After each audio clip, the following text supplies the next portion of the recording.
Welcome to the summit of Mentor Mountain, everybody. My name is Cole Tanner, and if you think about it, for any project, it's important to have the right tool.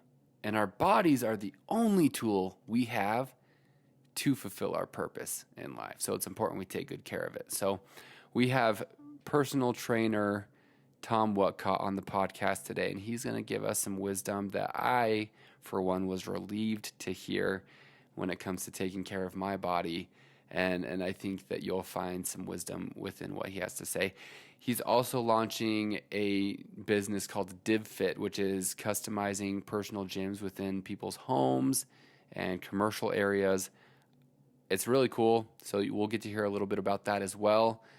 And let's just jump right into it. I hope you enjoy. Well, Tom Whatcott, thank you so much for doing this, man. Yeah, for sure, man. I love it. So, first question, what inspired you to start DivFit? What inspired you and your partner? It started with me. I got divorced last year, and that kind of shaped my whole future. And within that process, though, before I got divorced, I've always been into fitness. Like I've loved working out, and I've loved doing all that stuff.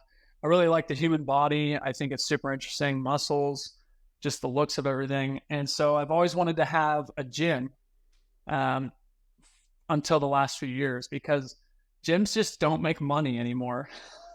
like I've done the numbers so many times. I'm like, maybe it'll change if I do this. Maybe I want a gym so bad, but like you do the numbers and it's just garbage. And it's a lot of work. Or you can scale it, but it's just not.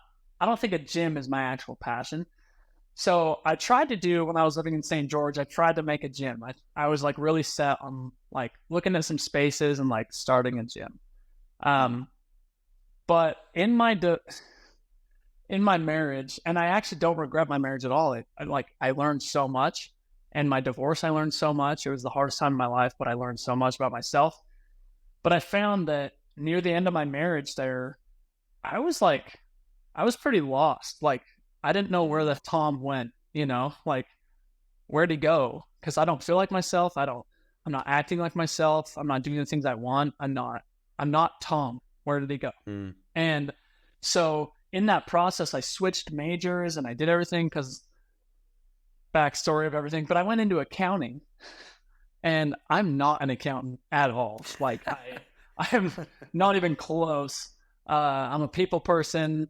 I hate math. I don't know why I went into it. So, but I went into it, and I even got my master's. Like I thought I wanted to be a CPA.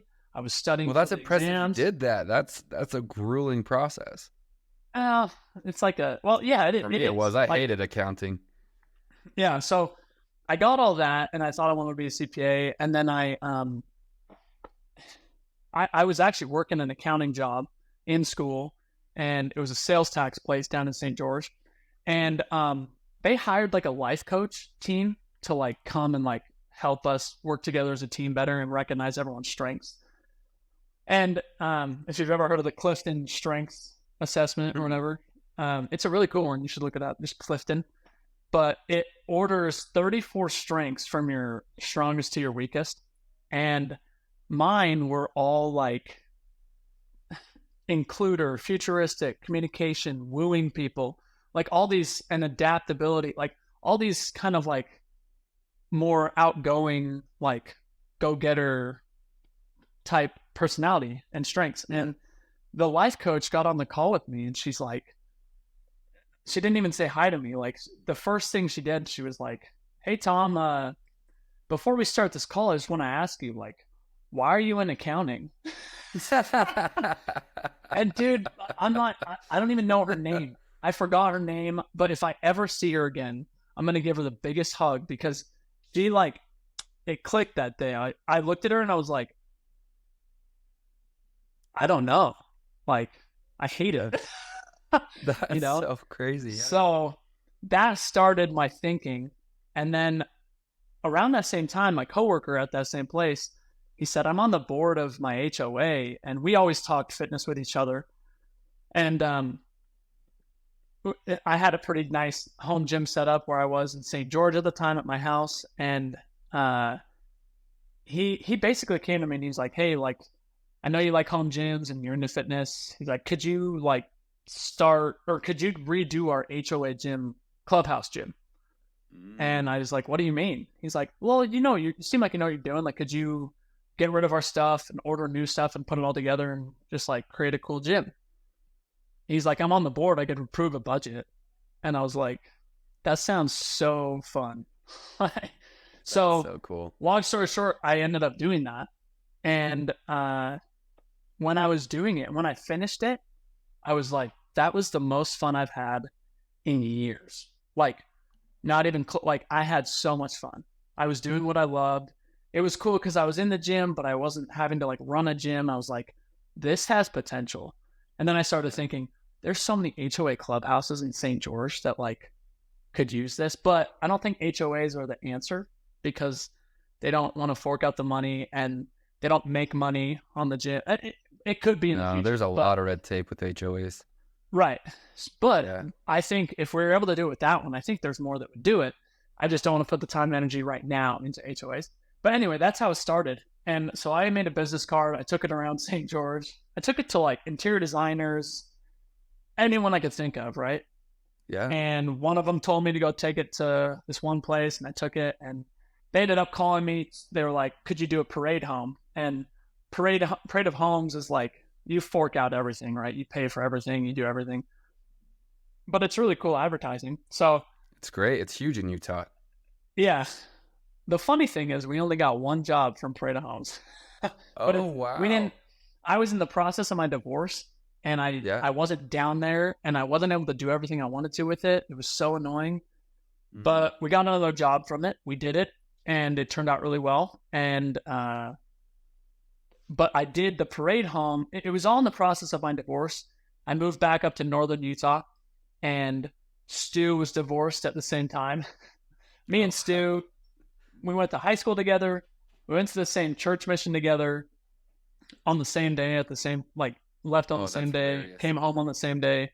We got married at similar times. We got divorced at similar times. We don't really go to church anymore, so we're kind of with each other with that. And then we live pretty close to each other. We see each other every day. We're business partners now. It's just a good friendship, and we got each other's backs. And so at the time that I was getting divorced, he was like, "Dude, I hate working. I hate like my 9 to 5." I was like, "Well, I do too," because I was in sales at the time.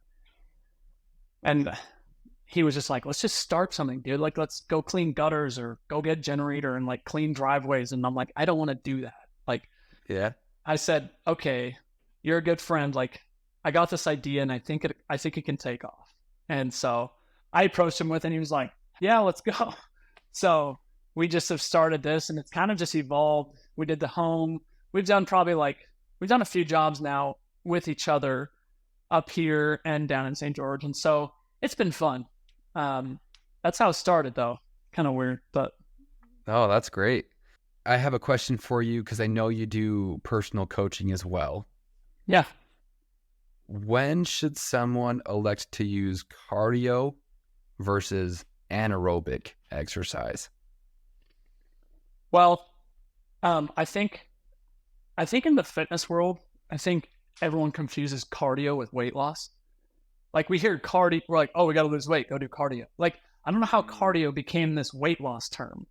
Does that resonate in your mind or not? Absolutely, yeah. Right? I mean, like, go jog 3 miles to start losing weight. Yeah, and you've heard the term. Well, I don't know if you've heard the quote, but this is my favorite fitness quote ever. It says, "Most people run to be fit, but most people should be fit to run." Going running isn't going to do anything for you, I don't think. Mm-hmm. I mean, when are you going to need to run in your life? Yeah. We're not running from anything. Like, when are you going to need to run? So recently I wanted to do something to upgrade my finances, and I just ended up switching banks. It was a simple process, and I didn't realize how much my legacy bank was taking advantage of me until I switched to SoFi Bank. They have, I could have so many different savings accounts to just, I'm kind of a nerd and I like to sort things out. And all of my different savings accounts with them, I'm earning 4.6 APY, which is higher than the national average inflation rate. My savings account is beating the national average inflation rate. Anyway, that doesn't even touch on the fact that their investment platform that they have that's integrated into the bank and you can just have it automated. It's no fees. It's just so easy to have all your finances in one spot, super user-friendly. I think you'll really like it if you're looking for a new bank. It's a huge upgrade for me. So if you're interested, check it out. You'll get $25 with the link below. Cardio is heart health. Like that's what it's like called, like cardio, like right. It's not weight loss. And I don't know why people just hop on the treadmill and go to the walls just to lose a few pounds. Anaerobic, it's high intensity burn boot camp, relatively low oxygen. You're breathing a lot, but it's short spurts of energy. But its main purpose is not main purpose, but the main thing that happens in high intensity is the depletion of glucose in your body. And what I've found with my clients that I have and that I've brought on, especially women, is they don't eat enough. They don't have enough glucose in their body. But all of them are going to these burn boot camps and doing this high intensity stuff, and they don't fuel themselves properly. So two things happen when you don't fuel yourselves properly and you do high intensity movements like CrossFit or burn boot camp or just anything quick and like sprints or something. Yeah. Your body, when you eat food, it breaks it down and puts it in, it literally puts glucose, it stores your carbs as glucose in your muscles. And if you don't have enough fuel in your muscles, your body will go to the easiest energy source available during high intensity. It's got to be quick. So it goes straight for the ATP or just glucose in your muscles. And once that's depleted, it's not going to change energy sources. It's just going to keep eating away at your muscle. And so these women or men that are starting out that probably don't have a lot of muscle to begin with, they're depleting their glucose, depleting their muscle, and then they might lose some weight, but they don't look very good because they don't have any shape under there, like there's no muscle shaping it. Fat doesn't shape at all. So a lot of women are afraid to be bulky or appear like manly. They're afraid to lift heavy weights. But if you want to lose weight, it's literally start lifting weights 3 to 5 times a week, include zone 2 cardio, which is just your heart rate per minute is 115 to 130, somewhere in that range, depending how old you are, right? Instead of depleting glucose from your muscles and energy from there, it's going to pull from the fat. We're tricking our body to pull from a different energy source with the lower heart rate. So that's going to pull from fat and really eliminate your fat percentage rather than your muscles. And it's not going to exhaust you. It's not going to wear you out. You're going to be a lot happier. You're going to have more energy. And especially if you do it fasted, like right in the morning before your food, you can drink water, but before you eat, go to 15 minutes of zone 2 cardio, just walking on the treadmill, getting on the bike, walking up a hill. You'll burn more fat than high intensity, I guarantee you. That's wild. Yeah. So 20 minutes of walking in the morning can burn more fat than high intensity. I think.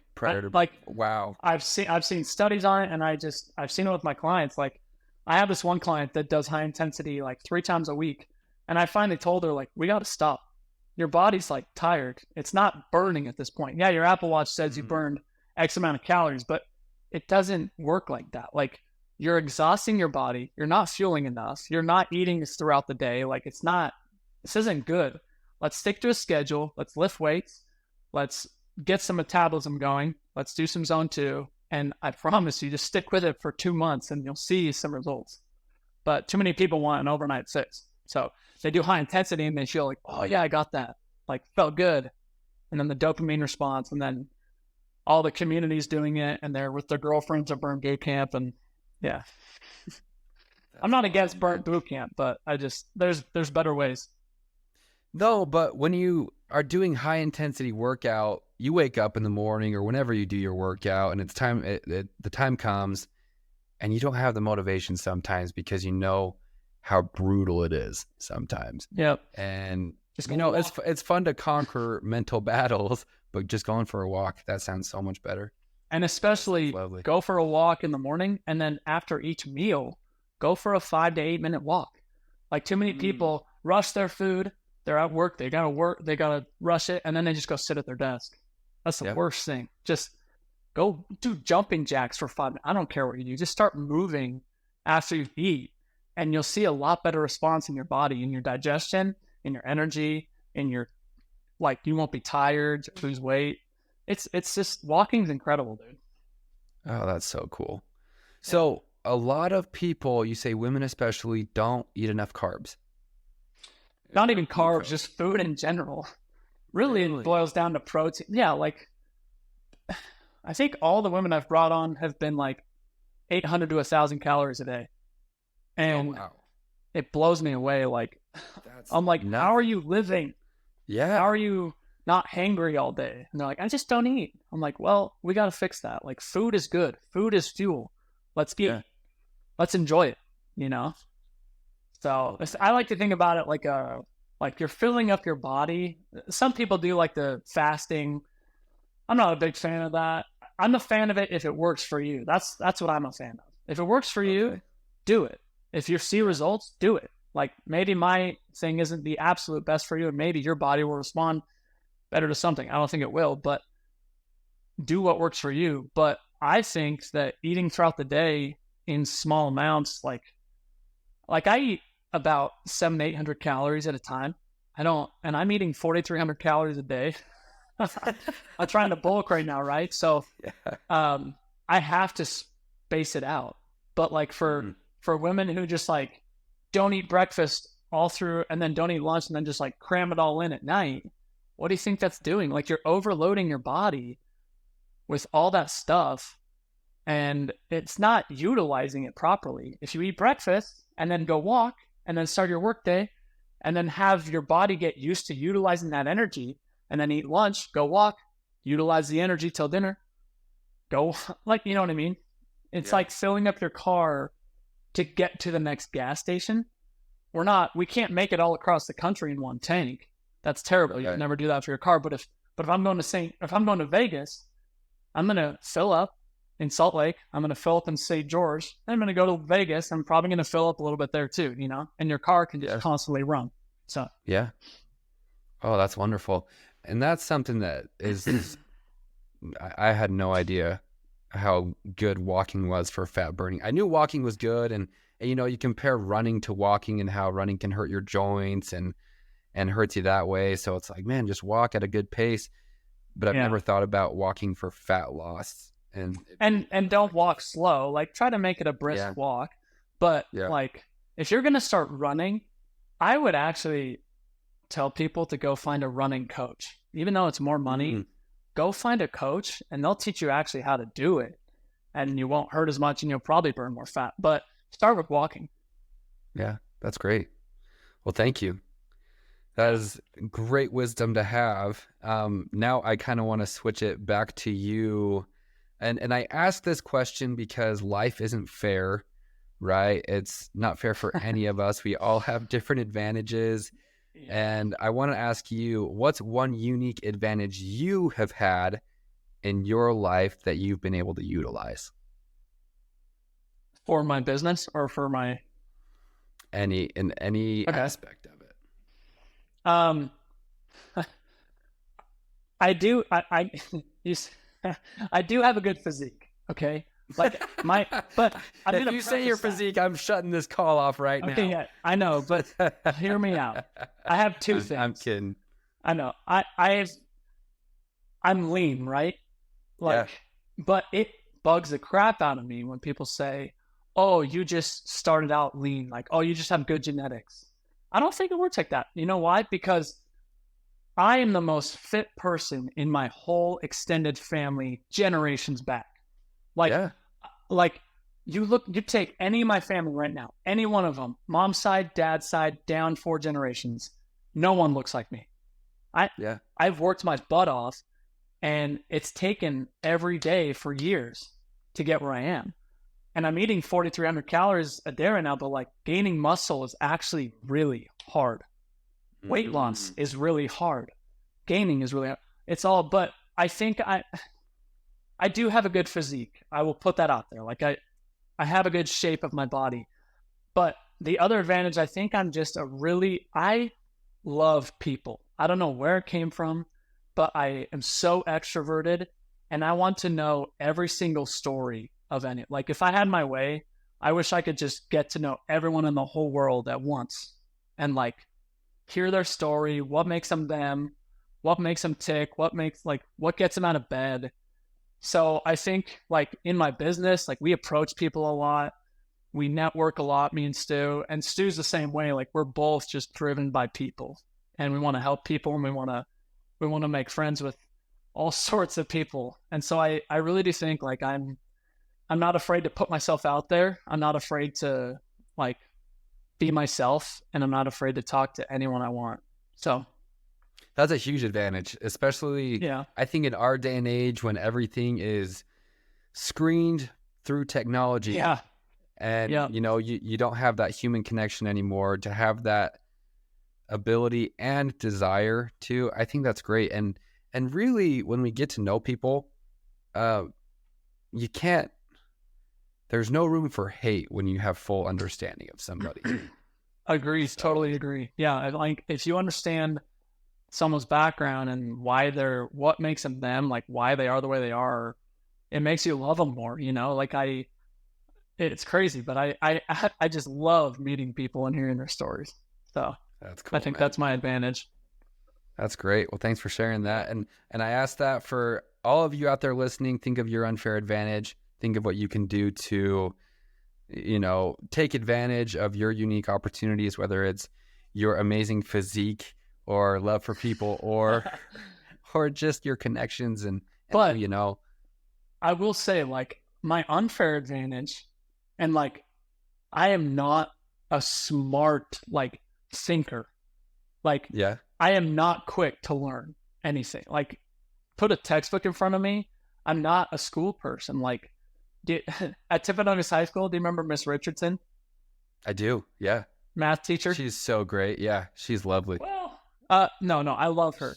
But she was for me. If she ever hears this, I hope that she listens to this. But she also, I'm motivated by her like crazy because I had a B- in algebra 2, and I got sent to college prep. If any of you don't know college prep, they make it sound cool because it's college prep, but it's really just a review of algebra 2, and all your friends go on to pre-calc.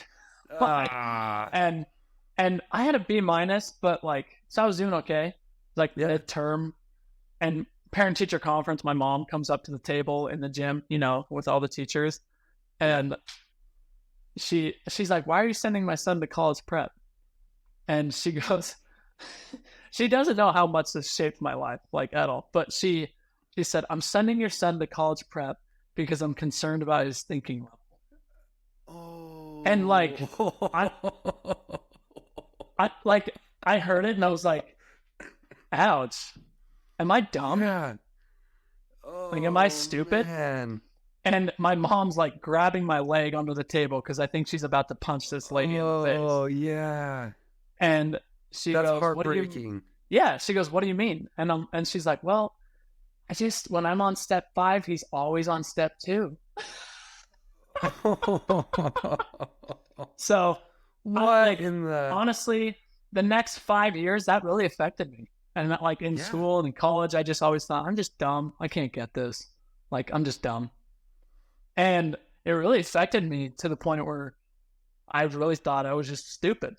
And, but now I look back at it and I'm like, I'm not stupid. Like, I'm just I'm not the best at that. Like, right. I'm not an honor student, whoopee, but I'm going to do great things no matter what. And so I was actually really mad at her for a while, but now I've kind of changed it and I'm like, no, I'm grateful she said that. It made me think about everything and it put me in a good spot to like do something else with my life, and I love it. So yeah, that's my unfair. Yeah, that's an unfair disadvantage in a way, but it sounds like you've you've turned it around and worked through it a little bit. Yeah. That's just so surprising to me because, you know, I don't think she meant harm, but no, but at the same time, yeah, I just don't think people think before they speak because I don't. that's either. just wild. That's and we all have different processing speeds of our brain, and I feel like I'm definitely on the lower spectrum of it all. And I've always thought that. yeah. I'm just, But yeah, I think life is just not fair, and to be able to take advantage of what we can is just what we have to do, especially with finding our purpose in life, because I think life is the vehicle by which we fulfill our purpose. And when we work hard and achieve our potential, and when our purpose matches up with our potential, that's when true happiness happens. And I think 100%. we can't do that without figuring out our unfair advantages. Tom Whatcott with DivFit. Thanks for being here, man. Yeah, thanks for having me. I loved it. And thank you so much for listening. If you like entrepreneur and self-growth related content, subscribe, drop a like. It goes a super long way as this is a brand spanking new channel. My name is Cole Tanner, and I'll see you on the next one.